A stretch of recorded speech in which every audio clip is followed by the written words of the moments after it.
So good morning, good afternoon, good evening, everyone. Welcome to another very awesome episode of Between Two Bits. And it's a very lovely day today, considering that our millennial has been able to join us finally for another recording session. How are you doing today, Joseph? I'm good. Finally not on holiday. And I'm very happy to be here, of course. That's good. Very So sad to this leave actually my counts holiday. towards one of his 1 days every month of work that he's required to do.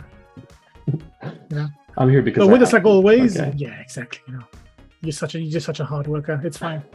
We understand it fully. The beach is an awesome place to work from. So with us, we've got today the lovely Richard Hall. Hi everyone.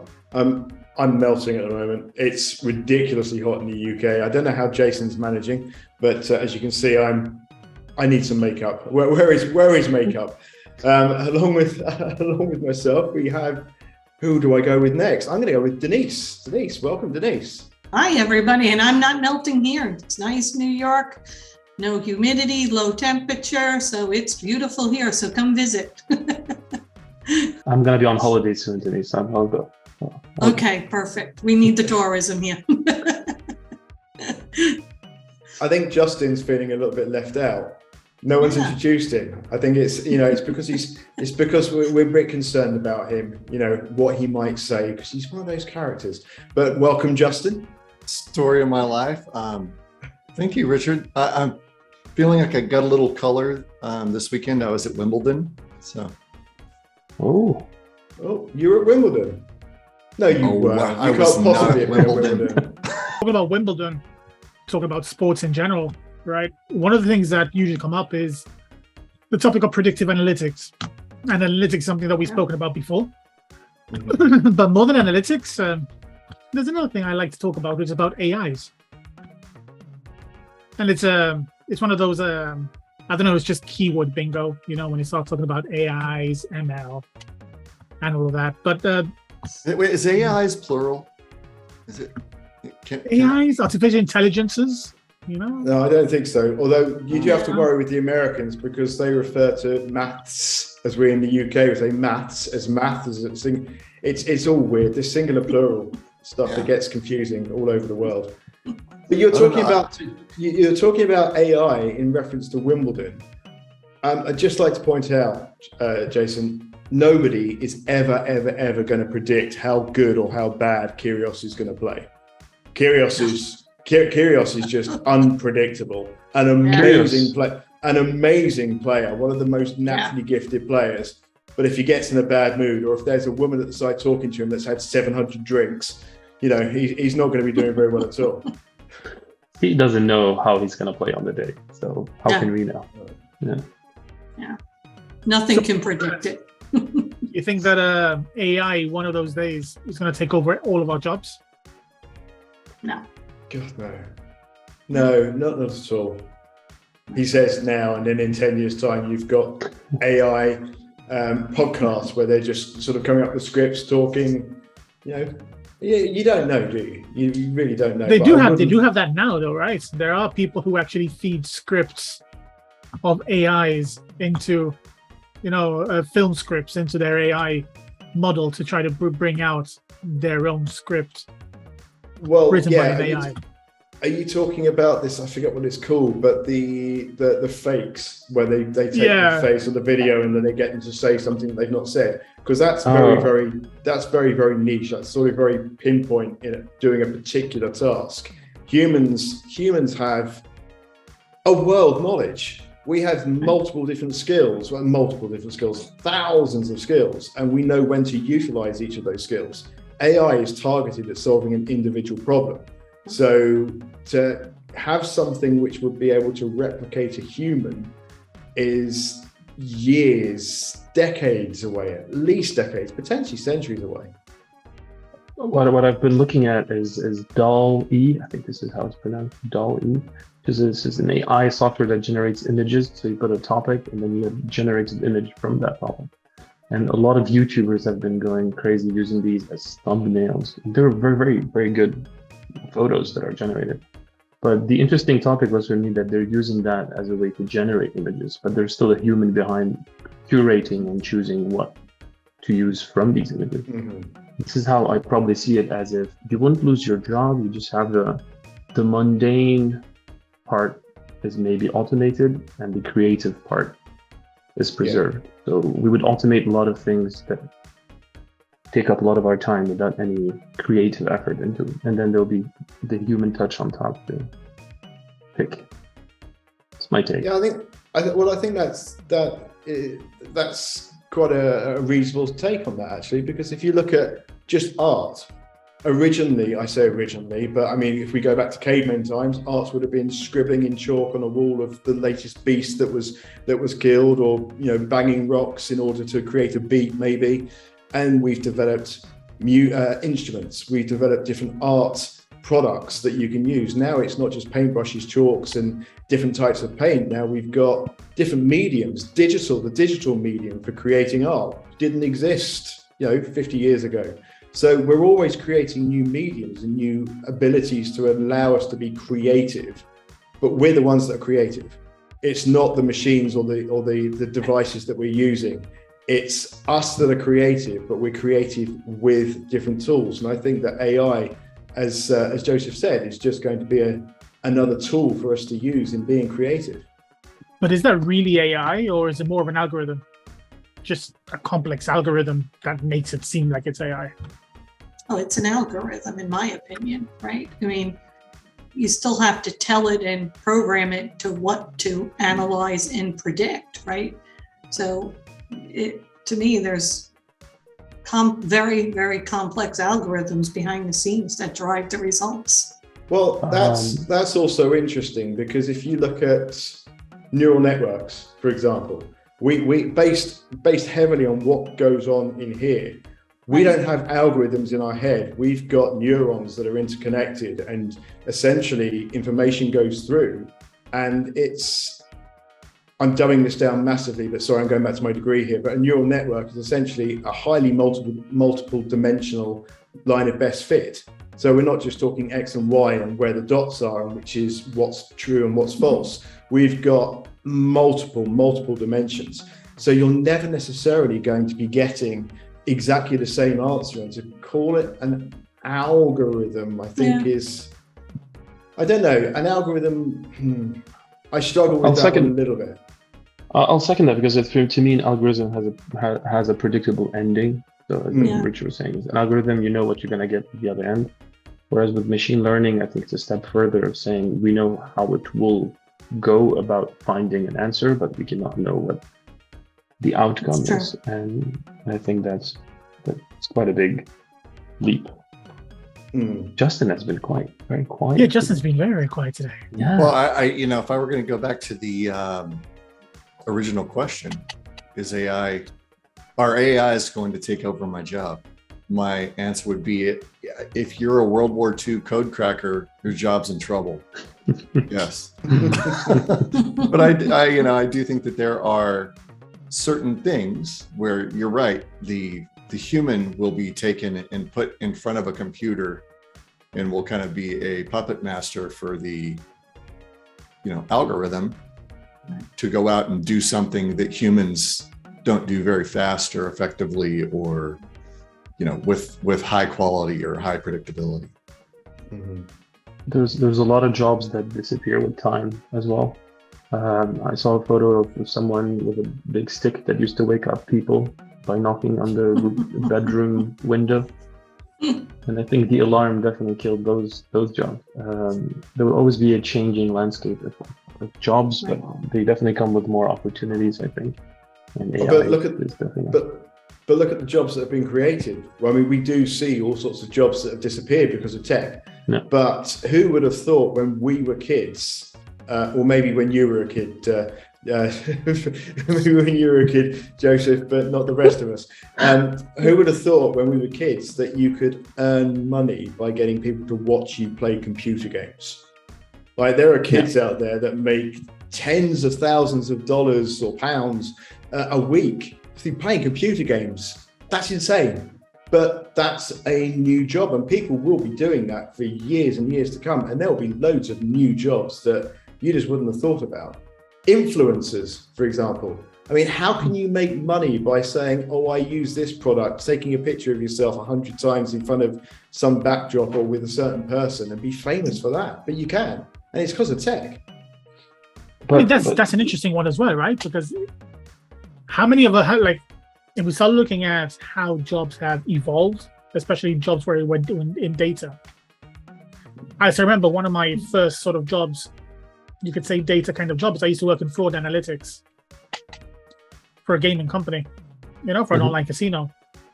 And I still remember talking to my cousin about it. And he's like, oh, Jason, so what exactly do you do? And I was explaining, and he's like, so there's actually someone who does that, and it's not a computer in the back end? Yeah. Spitting out these things. I go, no, it's actually many people like me trained to analyze transactions at a very quick way in real time to be able to predict out, okay, this is wrong, this is not right, this doesn't look right, this is here, this is not, be able to pick out those anomalies. Maybe nowadays it might be a bit more algorithmic than what it used to be. But if we take it to our field, which is data, when it comes to predictability of schemas and how schemas drift and how we map our data to different sorts of things, we still do those manually. There's still people out there fixing their data sets by hand. They're checking them every day. And these are things, if you tell someone who's not in our field that there's still people doing that, they would probably feel the same. I think every data tool out there is trying to find a machine learning algorithm to automate quite a lot of that part, because people want the result of the data. But the hard work that goes into making it, no one wants to do that. I was reading an article that was saying that data scientists spend about 60-70% of their time actually fixing the data and preparing the data before feeding it into a model. And it's still a manual process, though. Yeah. To fix all that, I completely see that. And if there's an AI that would automate quite a large part of that, it's not going to deter companies from hiring data scientists. They probably have data scientists more dedicated to what they need to be doing. They can scale up to get more people on board. Yeah, that is an incredibly complex problem to solve, though, because as I briefly mentioned earlier, when you're talking about comparing AI algorithms, if you like, or AI products with what a human can do, a human has a world knowledge. And then on top of that, a human has domain knowledge. So for example, Jason, as you were saying, you used to look at fraudulent transactions. You would be able to spot patterns or recognize them, or you'd have an intuition based on something you would see. Now that intuition, that pattern spotting, that information for you comes from reading the news, seeing something that's happened in the past, something in a completely different domain which has caught your eye. The letter that you got from some Nigerian prince that wanted to give you $10,000 to put it into your bank account, as long as, all of those sorts of stories. A computer doesn't have that world knowledge. That's the thing. We don't have any AI out there that has the sort of human world knowledge that we all have, which means that these solutions have to be targeted at solving very, very, very precise problems. And that's why I think when it comes to what you're talking about with regard to spotting a bad schema, although it sounds trivial, I think it's actually quite a complex problem to solve for all schemas. Now, if you wanted to train something to look for a bad schema for a particular schema, you'd be able to train that in no time at all. But once it's trained, if you move it over to some completely different schema, how does it know? How is it going to be able to work that out? I think we do have to bear in mind that there are some real limitations to what we can expect of AI, but AI can do some wonderful things. Denise, I feel like I just went off on one. I feel like I just went off on something where everyone's like, okay, let's wait for him to finish, get it off his chest, and then we'll just come and change the subject to something more interesting. But, so now we're going to be talking about.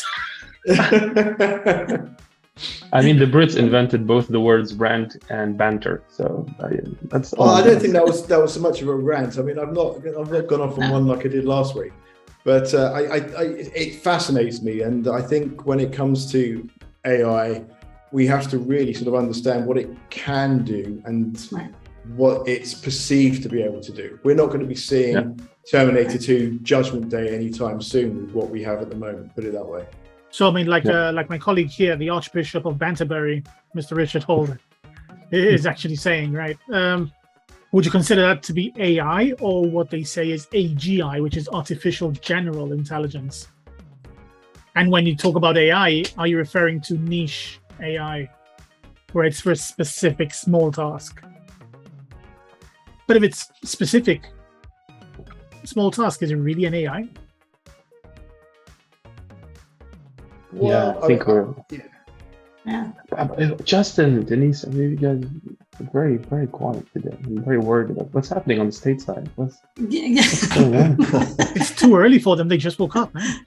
Did I just read the news? My artificial general intelligence is becoming more artificial every day. Yeah, it is though. You think about it, Richard, you bring up good points, right? But then you start to get into, if it's something very narrow and niche, can it be handled? But then, how frequently does data change in an organization? How does it get repurposed, right? So how quickly can AI adapt to all the changes that are coming out, or how the business people and the data scientists now need to reuse the data? So I think those become parts of the challenges too. Data does never stay static in an organization. And then you also get into how different users in the company can actually use the same set of data, right? And how I want to look at it is very different how you may want to look at that data, right? So then how do you start programming and defining all of that information across the board and continue to grow and expand and repurpose data, right? So it's one of those very interesting conversations. I think, Jason, you brought up a good point with outlier detection.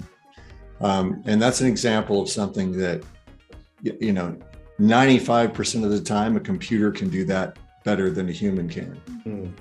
But the computer can't just look at a record and say, Mickey Mouse is not a person.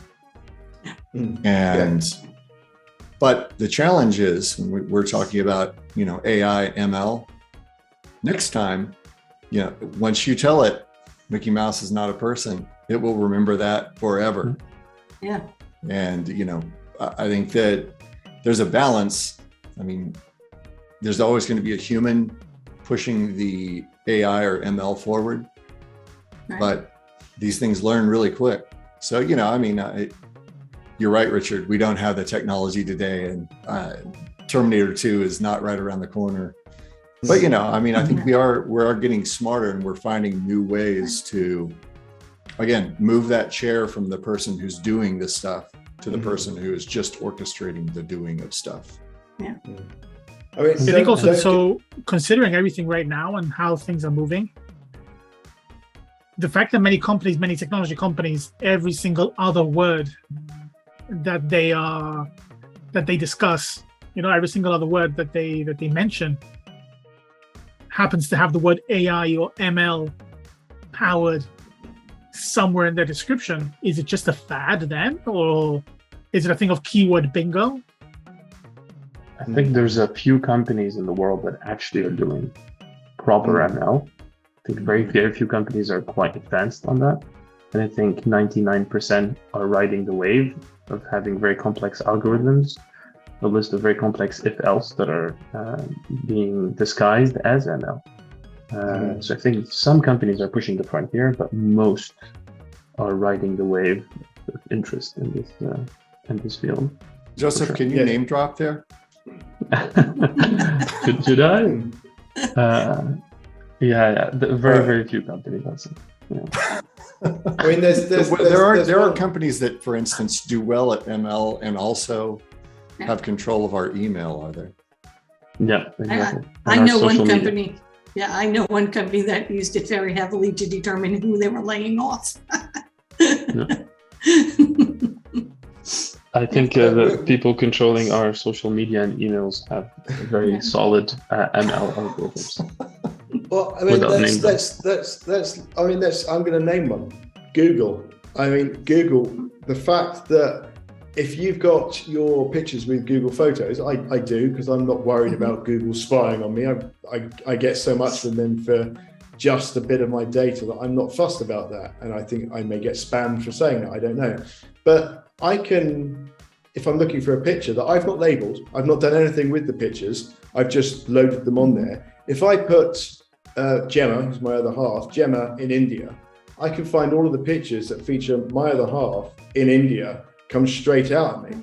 If I want to find my cat, pictures of my cat, for example, who's called Spider, I just need to put Spider in there and it will find not pictures of spiders, which would still be impressive. It finds pictures of my cat, Spider, in there. That is amazing. Just that in the last, a decade, what they've done with that is phenomenal. When I was studying AI at degree level, that was way into the future. That wasn't anytime soon. And now we take that sort of stuff for granted. So I do want to make it very clear that although I'm saying AI is not going to be taking our jobs, we get an awful lot from that I don't think we really recognize. Look at, for example, Google Home. I've got Google Home here as well. I've switched mine off because otherwise it'd be talking to me now. It's context aware. So I can ask it a question about somebody and say, who is this individual? And then say, who are they married to? And it's aware of who I'm talking to. That in itself is really, really quite impressive. So we have to bear in mind what it can do is really quite useful. But I don't think we're in any risk of losing our jobs immediately. Give it 10 years and then we might change that conversation a little bit.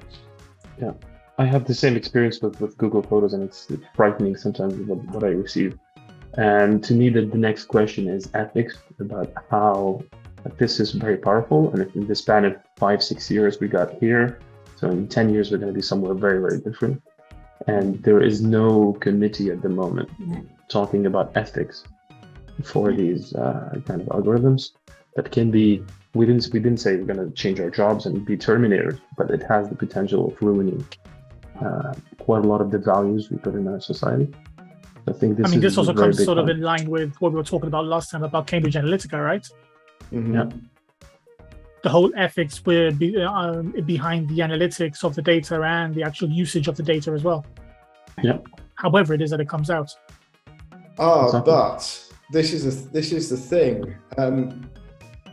Let's say some entity that is, or some machine, let's say, that is learning from our data. And we've just been talking about the photographs with Google, and they're able to sort of give us the information that we require from that.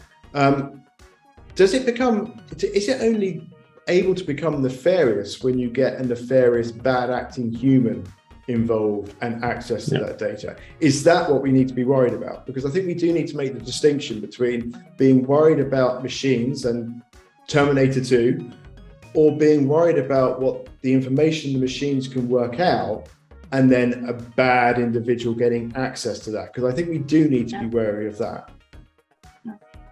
Yeah, I think the bigger worry is the second one rather than the first. It's not building more machines that is worrying. It's the worrying is the amount of intelligence we're able to get on people very, very quickly, and having people access that information. For example, like the data leak that was in China, like 1 billion people in China, their data dump. We talk about data dumps and leaks.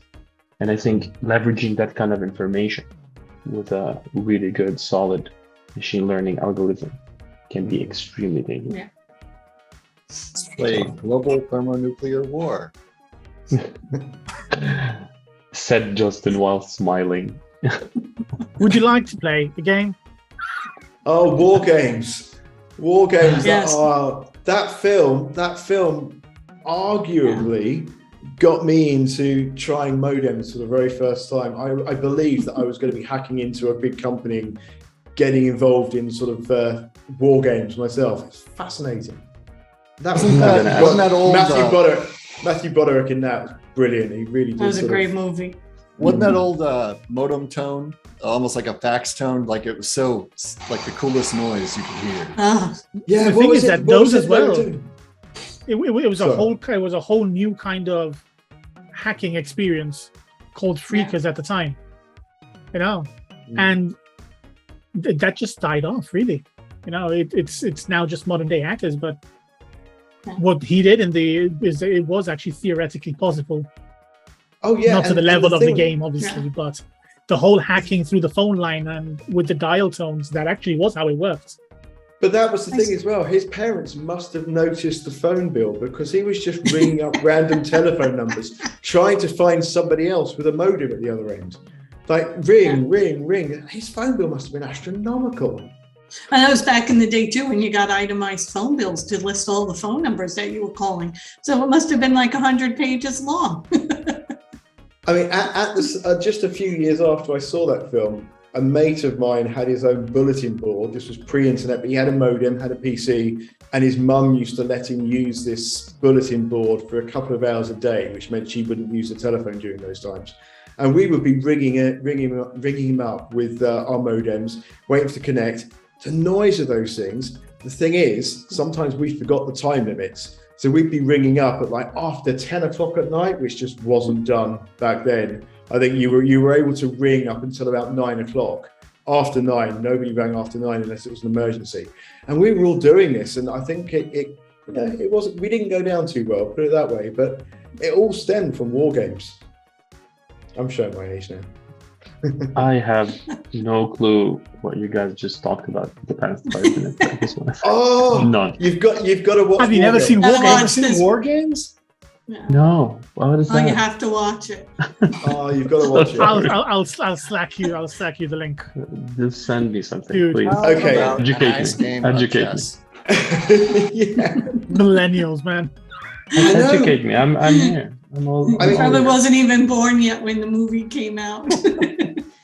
I mean, this is worrying. Have you seen the Goonies? You have to have seen the Goonies. I Please have tell not me. seen the Goonies. You've not seen the Goonies either. This Back is to the turning Future? into a. Top Gun. I mean, how far do we? I saw the new one. You saw that? You've not. The Lost Please Boys? tell me you. No, he's saying that you saw the Don't new. waste your Top Gun. time with Top Gun. Oh no! No. Wow. So for I'm our all next ears. episode, we will be talking about Joseph's playlist and what films he has seen. I mean, we need to. And make then him we'll a be list of analyzing the films to data see. of a playlist belonging to someone, an old fart like Richard or a young millennial like Joseph, and then compare them together. Send me your stuff. Listeners, please comment what I should watch to catch up on whatever they talked about. With Well, there's war Game, battle, War Games, war games, and you've got war games. War Games, and you've got to see the Goonies. I don't know if I could trust somebody that's not seen the Goonies. Yeah, But There's also another one. Today we're talking about Sneakers. AI and ML. So I mean, I think weird science. That's really. Oh, where we Weird wanna head. Science. Weird Science. Weird That's Science, a good yeah. one too. Oh, that's a show. Okay. Oh. Yeah. Make me a list. I'll watch all of them. I promise. For the next episode. So, guys, we're coming up to the end of this now. Last few thoughts. Data is more I personally important. don't think that AI is going to take over our jobs anytime soon. You'll probably say for the next 20, 30, 40, 50 years if things go sort of the same way that it's been going till now. I think it repurposes our jobs, right? It gives us different use cases for how we're going to be employed by an organization. We still need human interaction. It doesn't matter, right? So we'll still be here in the computer and data industry for quite some time. I will say that you should read a book called Utopia for Realists. It's a great book. And a big part of it is saying that humans need to be using their time for more human stuff, like stuff that require human intelligence, human creativity, and less time doing mundane stuff that we do at work, probably for hours and hours. And maybe AI will help us in that transition. And the dangerous part of AI is probably more how people can use it to do nefarious things. And it comes from personal data. This is where we could use ethics to protect personal information and help people protect their data. Interesting.